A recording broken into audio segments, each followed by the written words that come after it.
Muchas gracias. Bienvenidos en esta mañana a la Iglesia Camino de Vida de Rosell. Hoy día domingo 24 de agosto del año 2025. Estamos tocando el tema cambio de vida, basados en un pasaje que ya hemos leído, Primera de Crónicas, capítulo 4, versículos del 1 al 10. Hay una teoría que los filósofos determinaron desde hace mucho tiempo y hasta el día de hoy muchos la toman como un paradigma, como una sentencia que se cumple sí o sí. Hay gente que habla acerca del determinismo. ¿Qué es el determinismo? Que todas las cosas ya están determinadas a que te pasen. Nada está al azar. Tú estás sujeto a una serie de cosas que determinan, por eso se llama determinismo, que determinan tu comportamiento, tu educación, tu futuro. Y por más que tú quieras moverte de ese sitio donde has nacido, de ese entorno donde tú vives, no puedes. Ya todo está determinado. Por ejemplo, existe para esta teoría, esta corriente, el determinismo del fuerte y el débil. Te voy a explicar más o menos qué cosa es.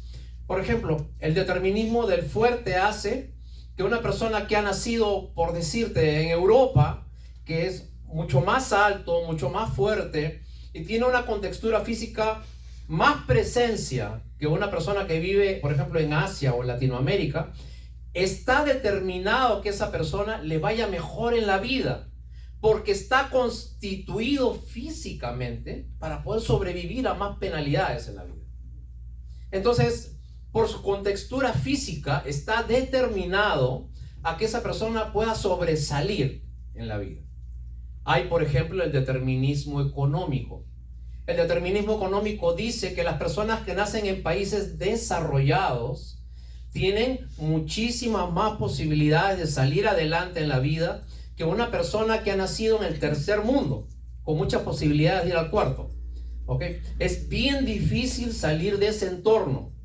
Y está determinado porque el padre tiene una profesión, porque el padre tiene una casa, porque el padre tiene todo un entorno, una buena cuenta de banco. Está determinado que esa persona va a tener más posibilidades que alguien que no tiene absolutamente nada en un país más sencillo de otro rincón del mundo. Existe también, por ejemplo, el determinismo geográfico. ¿Qué quiere decir el determinismo geográfico? Y yo no sé si usted alguna vez ha pensado en esto. No sé si te has puesto a pensar alguna vez que los países que tienen los inviernos más crudos son los países más desarrollados. Y los países que tienen clima más bonito son países menos desarrollados.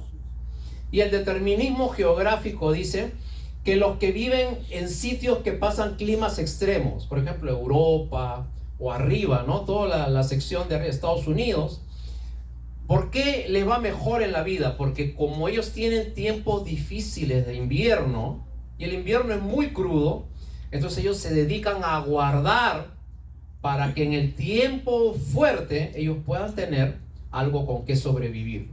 Y esa cultura de ir guardando, determina de que una persona pueda sobresalir más que alguien que tenga un clima bonito, piña colada, la playa, la salida, es más divertido. ¿Ok? Entonces el clima muchas veces nos empuja y determina que nosotros podamos ser con cierta forma, de cierta actitud. Te pongo un ejemplo. Usted viene de su barrio. Todos nos acordamos de dónde nacimos, ¿no? ¿Se acuerdan de su barrio? Ubícate en tu barrio de nuevo, sí. En un momento, en la máquina del tiempo, ¡plá! Tu casa, la tienda de la esquina, tu vecino, ¿ok? Estás allí, estás en tu barrio, donde naciste. ¿Okay? Entonces, la pregunta que yo te hago es, muchas de las cosas que tú haces, no las haces porque reaccionas como vivías allá. Estás en Estados Unidos, te moviste geográficamente, el GPS dice que estás en otro sitio. Pero, como dice esa frase, puedes sacar al león de la jungla, pero nunca puedes sacar la jungla que hay dentro de ese león. Y siempre vas a determinar, vas a decidir cómo naciste, cómo te enseñaron, cómo fue tu barrio, cómo fue tu familia, cómo fue tu entorno. Entonces, la pregunta es, ¿estamos determinados a tener un futuro? Quiere decir que si mi bisabuelo fue de alguna manera y mi abuelo de la misma manera y mi padre de la misma manera, yo estoy condenado a ser así. Yo estoy determinado a ser como fueron en mi país, en mi barrio, según mis costumbres de mis amigos, o hay una posibilidad de cambiar. Entonces, hoy día vamos a ver la historia de una persona que rompió un esquema de vida.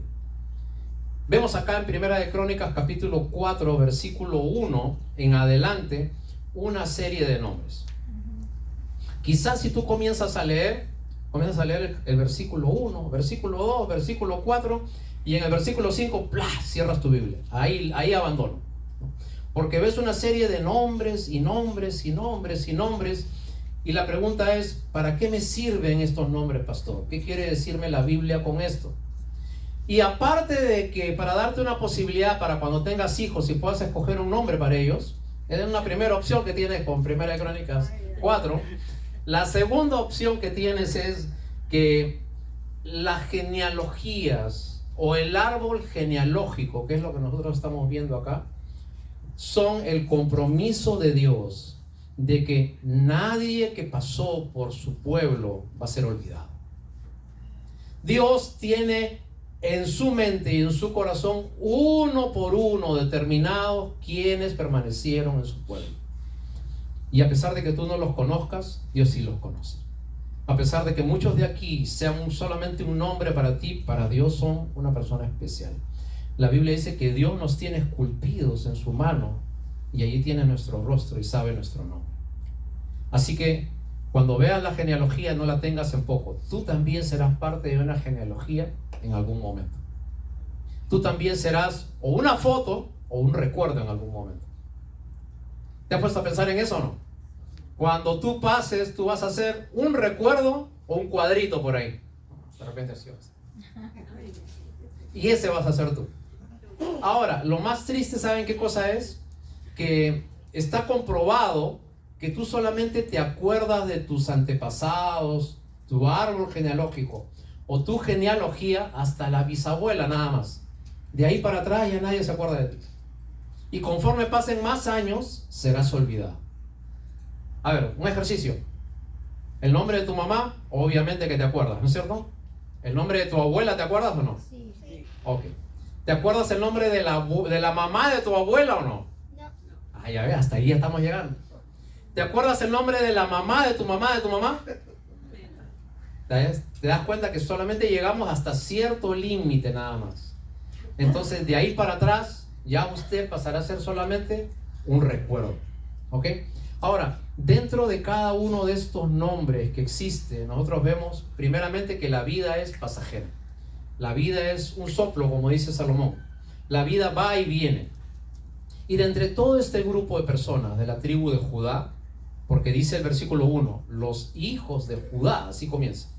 Entonces, aquí se está narrando la genealogía, el árbol genealógico de la tribu ¿de quién? De Judá. De Judá. Estos todos son los hijos de Judá, que le comenzaron a nacer hasta esta etapa. Ahora, cuando vemos nombre tras nombre, tras nombre, tras nombre, vemos que cada uno de ellos seguía en medio de esta tribu. Pero en medio de esta tribu, entonces, nosotros podemos ver un hombre que se llamaba Jabes. Y el versículo 9 dice, después de todos los nombres que comienzan a dar sin ningún sentido, dice, y Jabes se detiene allí en especial para meditar en una persona. Jabes fue, ¿qué dice? El más ilustre de sus hermanos. Ahora, la pregunta es, ¿por qué fue el más ilustre de sus hermanos? ¿Por qué no nombran nombre tras nombre tras nombre, Jabes en el medio y sigue? Porque Jabes se atrevió a hacer algo que sus hermanos no se atrevieron a hacer. Primeramente vamos a ver quién fue Jabes. Versículo 9 dice, su madre lo llamó Jabes, diciendo, por cuanto te di a luz en dolor. Te di a luz en Dolor. dolor. Y eso es lo que significa Jabes. Jabes significa dolor. Ahora, dolor no solamente a la hora de dar el parto. Jabes significa dolor en el transcurso de la vida. Quiere decir que Jabes Este hombre que estamos hablando aquí en Primera de Crónicas, capítulo 4, que pertenecía a la tribu de Judá, era el hombre que le sacaba canas verdes a la mamá. ¿Okay? Era el travieso, era el que no conocía reglas, era el que vivía desenfrenadamente, era el dolor, era el llanto de la madre. Ahora, la Biblia dice que en medio de todo, en medio de la dificultad, quizás este hombre determinado a tener un futuro, Jabes, a pesar del dolor que causó, pudo tener un nuevo comienzo. Amén. Dice el versículo 10, Jabes, a pesar de ser una persona conflictiva, difícil, iracundo, una persona que no era el orgullo de sus padres, que causaba dolor, de ser el, como dice el gato negro, dice, ¿no? La oveja negra de la familia. Entonces, Jabes aquí se detiene un minuto en la vida, y en el versículo 10 dice que Jabes invocó al Dios de Israel diciendo: oh Señor, si me dieras, punto número 1, bendición. Y después, ¿qué otra cosa más le pide? Si ensancharas mi territorio, y si tu mano estuviera conmigo y me libraras de todo mal para que no me dañe. Jabes paró en el transcurso de su vida y oró a Dios y le hizo 4 pedidos. El primer pedido: dame bendición. El segundo pedido: ensancha mi territorio. El tercer pedido que le hace Jabes a Dios, y por eso fue el más ilustre de sus hermanos: yo quiero que estés conmigo en cada cosa que hago. Amén. Y lo último que le pide Jabes a Dios es: líbrame de todo mal. Y nosotros aquí vemos los 4 pasos de una persona que realmente quiere seguir a Dios de verdad. Primeramente, Jabes llegó a Dios arrepentido. Jabes llegó a Dios habiendo herido a mucha gente, siendo el dolor de su familia. Y Jabes llegó arrepentido. La palabra arrepentido significa dar la vuelta 180 grados y mirar en sentido contrario del que uno iba usualmente. Y no hay otra forma de acercarse a Dios. Si usted quiere acercarse a Dios, usted tiene que sentir pesar por la vida que ha llevado. Si usted quiere acercarse a Dios, usted tiene que sentir lástima por el tiempo que ha perdido, por el dinero que ha perdido, por la gente a la que ha lastimado. Porque si usted viene ante Dios autosuficiente, Dios no lo va a recibir. La Biblia nos habla en el Antiguo Testamento la historia de un hombre que tenía mucho dinero, de una persona que tenía mucha gente bajo su mando. Este hombre era un general del ejército y era sirio, era extranjero, no pertenecía al pueblo de Dios, se llamaba Naamán. Y la Biblia dice que en ese tiempo el profeta Eliseo era aquel que estaba dando palabra de Dios en medio de todo ese territorio. Y dice que Naamán tenía una sirvienta, una persona que le hacía las ocupaciones de la casa, le lavaba, le limpiaba, le criaba a los hijos. Y viendo que este hombre tenía la piel totalmente desfigurada, con dinero, pero con un pesar, con autoridad, pero con un pesar, con posición, pero con un pesar, esta mujer le dice: ¿por qué no va al profeta Eliseo? Y le dice cuál es su necesidad. Él orará a Jehová, Dios del cielo, y Jehová le dirá qué es lo que hay que hacer, porque Jehová tiene poder para limpiarlo. Entonces dice que Naamán va, agarra su carro, agarra su ejército y se va en busca de Eliseo. Cuando llega donde Eliseo, él pensó que le iban a hacer toda la ceremonia que le hacen siempre en todo Siria. Y dice que él pregunta: ¿dónde está Eliseo? Entonces dice que el sirviente de Eliseo le dice: espérate un ratito, yo te voy a comunicar con él. Cuando Eliseo recibe la noticia que ha llegado este poderoso general, Eliseo, en lugar de decirle sí, que venga, vamos a darle honra, honor, exposición, de repente no va a regalos. Eliseo ni siquiera se digna en ir a verlo cara a cara. Eliseo le dice al sirviente: dile que vaya al río, y le da el nombre del río, y allí 7 veces tiene que enjuagarse en ese río. Ahora, le da el nombre del río más cochino que había en Israel,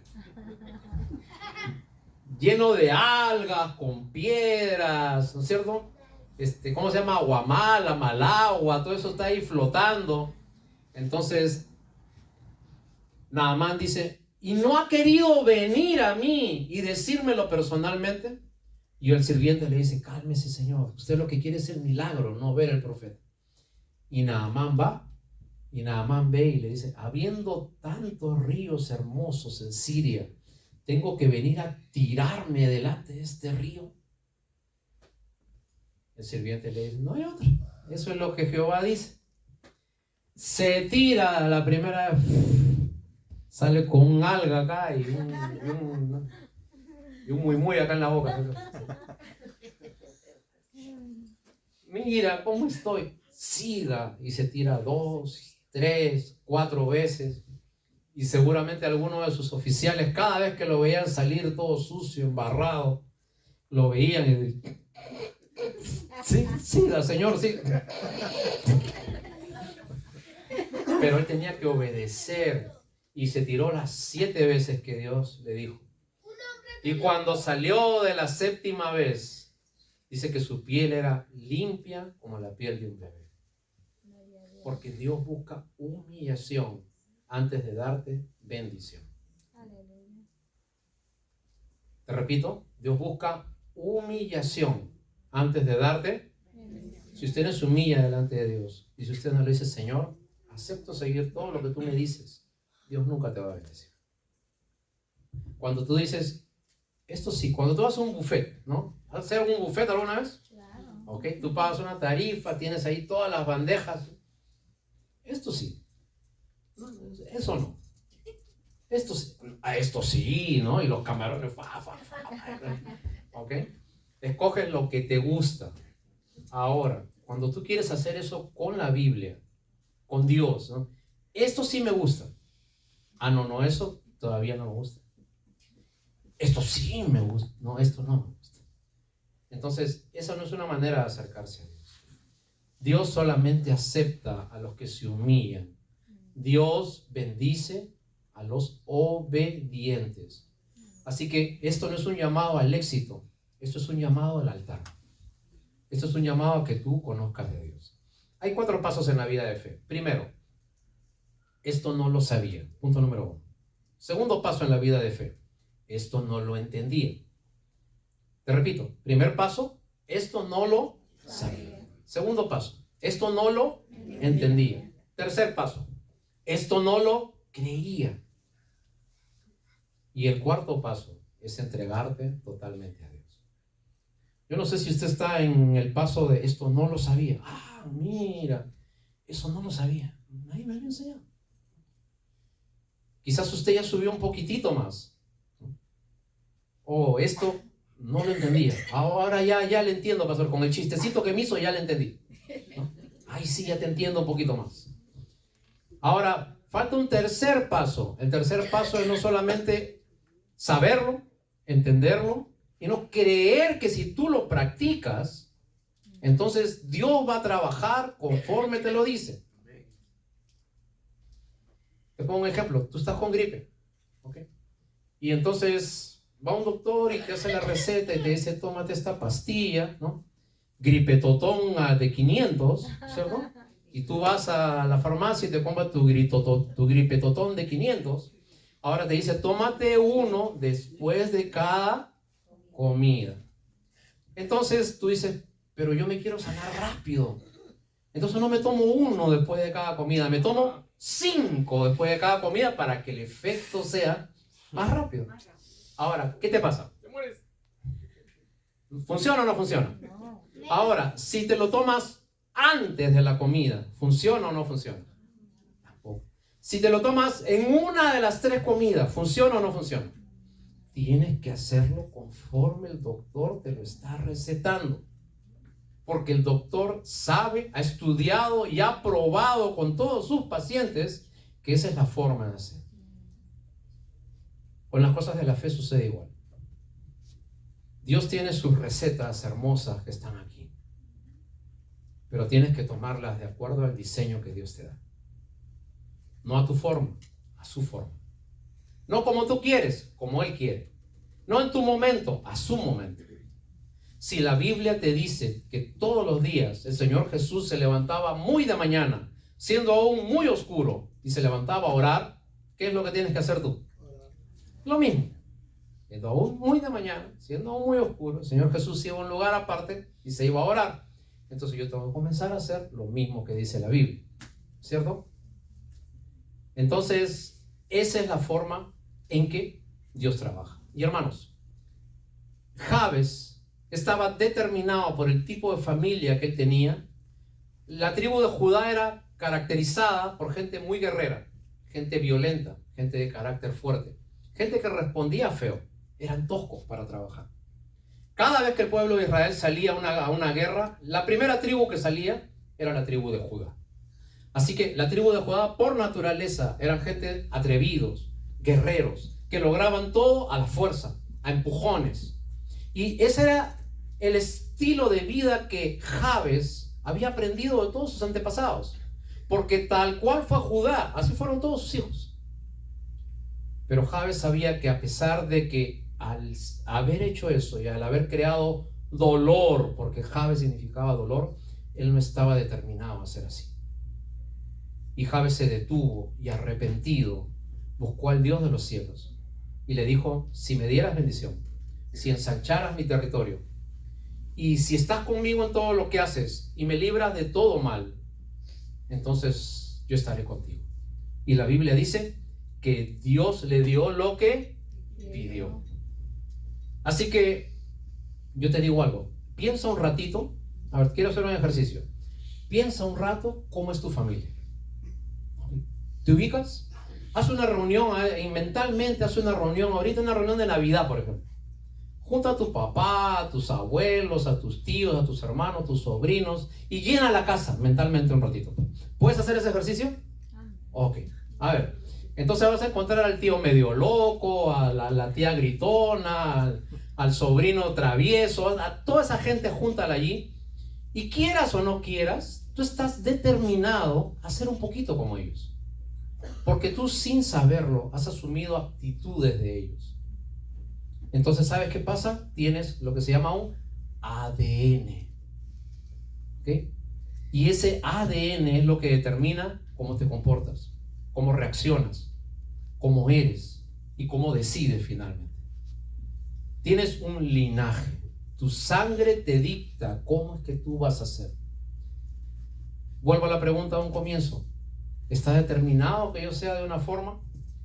Y Juan capítulo 1, versículo 12 nos da una respuesta para eso. Vamos a ir a ese pasaje, por favor.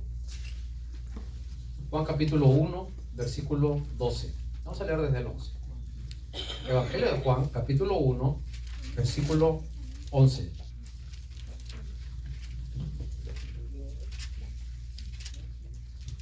Llegas al Nuevo Testamento, Mateo, Marcos, Lucas, Juan. Juan capítulo 1, versículo 11.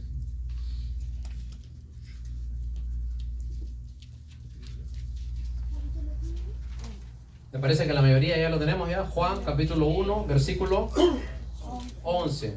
La palabra del Señor dice, hablando del Señor Jesucristo: Jesucristo a los suyos vino, mas los suyos no les recibieron. Mas a todos los que le recibieron, a los que creen en su nombre, les dio la potestad de ser hechos hijos, los cuales no son engendrados de carne ni de voluntad de sangre ni de voluntad de carne, sino ni de voluntad de varón, sino de, repitamos versículo 13, los cuales no son engendrados de sangre ni de voluntad de carne ni de voluntad de varón, sino, muy bien. ¿Y sabes qué es lo que pasa cuando tienes un nacimiento en la fe? Entonces comienzas a tener el ADN de Dios. Porque así como fuiste engendrado por voluntad de varón, y el ADN que tienes dentro tuyo, ¿saben qué significa ADN, no? ¿No? ¿Saben o no saben? Ácido desóxido ribonucleico. ¿Ok? Que si quieres que te lo diga más fácil, así, eres así porque eres, pues. Eso es lo que te quiero decir. Eso significa ADN en español, ¿no? Cada uno tenemos nuestras tendencias, nuestra forma de ser, un acumulado de lo que has vivido, de lo que te han enseñado, de lo que has aprendido, de tus hábitos, de tus costumbres. Pero cuando tú conoces a Dios, dice el versículo 12, que si tú le recibes y si tú crees en su nombre, entonces Él te da potestad de ser hecho hijo de Dios. Entonces ya no eres de voluntad de varón. Esta es una persona que es engendrada por voluntad de Dios. Y cuando tienes el ADN de Dios, entonces tienes características de Dios en ti. Entonces, si Dios es amor, tú vas a comenzar a dar. Si Dios es bondad, vas a comenzar a ser bondadoso. Si Dios es paciente, vas a comenzar a tener paciencia.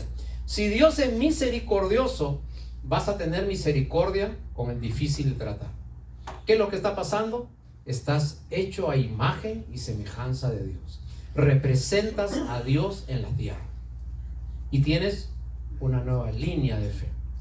Entonces, ya tu línea de fe es doble. De sangre era tu mamá Juana, tu abuelita Lucha, tu bisabuela Carlota y así. Pero cuando comienzas en las cosas de la fe, entonces vas retrocediendo y llegas a tu linaje. Y llegas a entrar a la nueva familia de la fe. Entonces entras a formar parte de todos los héroes de la fe. Y tienes el mismo árbol, la misma raíz, el mismo linaje de Abraham, de Moisés, de Josué, de Isaías, de David. Ahora eres parte de la familia de Dios. Aleluya. Yo sé que todos sabemos de dónde venimos y de dónde procedemos. Y que todos sabemos que muchas veces nos hemos equivocado y le causamos mucho dolor a la gente. La pregunta es, así como sabes que tienes ese ADN, ¿tienes la naturaleza de Dios en ti? ¿O solamente estás en la escalera de la fe? No lo entendía, no lo sabía, no lo creía, no lo vivía. De repente solamente entiendes las cosas de la fe, pero no te has entregado a Dios. De repente solamente sabes las cosas de la fe, pero no te has entregado a Dios. Pero si hoy día haces la oración de Jabes y le dices al Señor, Señor, si me dieras bendición, si extendieras mi territorio, si me libraras de todo mal, y si yo puedo invocar tu nombre y pueda nacer de nuevo, entonces no tendré más dolor que dar a los demás. ¿Y sabes qué hace Dios? Dios responde tu oración. Aleluya. Y la oración de Jabes es una oración que puedes hacer el día de hoy. Quizás usted ha sido una persona fiera por naturaleza, rebelde, difícil, que no se deja guiar por nadie. Gente que herimos gente que maltratamos gente que por querer hacer justicia nos peleamos con medio mundo, porque las cosas tienen que ser como son. Hoy día viene Dios y se cruza en tu camino y te pide que no hagas las cosas más a tu forma, porque estás creando mucho dolor en toda la gente que vive alrededor tuyo. Y Dios te pide que hagas la oración de Jabes y que le entregues tu vida, tu alma, tu corazón, tu futuro, que ensanche tu territorio, que te bendiga, que te libre de todo mal. Y cuando tú haces esa oración, Dios va a poner con letras de oro tu nombre escrito en el libro de la vida. Y a pesar de que en tu familia hayan muchísimos nombres que han pasado y vendrán, siempre habrá un espacio para hablar de aquel que realmente se acercó a Dios de corazón. Yo no sé si usted ha venido de una familia que no ha sido feliz, pero si tu familia no ha sido feliz, que la felicidad empiece contigo, teniendo a Cristo en el corazón. Usted es el punto de quiebre. Jabes fue el punto de quiebre en su familia. Jabes fue aquel que se detuvo en medio de una grande lista de hombres fieros, duros, toscos, guerreros, que no sabían tratar. Y Jabes se arrodilló e invocó a Dios que le cambie su corazón. Y hoy esa invitación para usted, para que usted pueda cambiar su forma de ser, para que usted pueda comenzar a vivir una vida, pero que la viva como debe ser con Dios. Amén. Así que en esta mañana yo quiero que tú medites algo. ¿Realmente conozco a Dios de verdad? ¿O solamente conozco algunas cosas de Dios? ¿O solamente conozco algunos principios de la Biblia, pero no cambio? Pero sigo hablando mal, pero sigo tratando mal, pero sigo insultando a medio mundo, pero sigo tratando de una manera violenta a los demás. Y hoy día Dios te dice que te detengas y que conozcas al Dios de Jabes y que hagas la oración que Él hizo. Y cuando tú humillas tu corazón, entonces Dios te escucha y te responde. Así que en esta mañana hay una invitación para usted. La invitación no es a que pase al altar. La invitación es que conozca al Dios de verdad. La invitación no es a que haga ceremonias ni ritos. La invitación es que conozcas a Dios de verdad.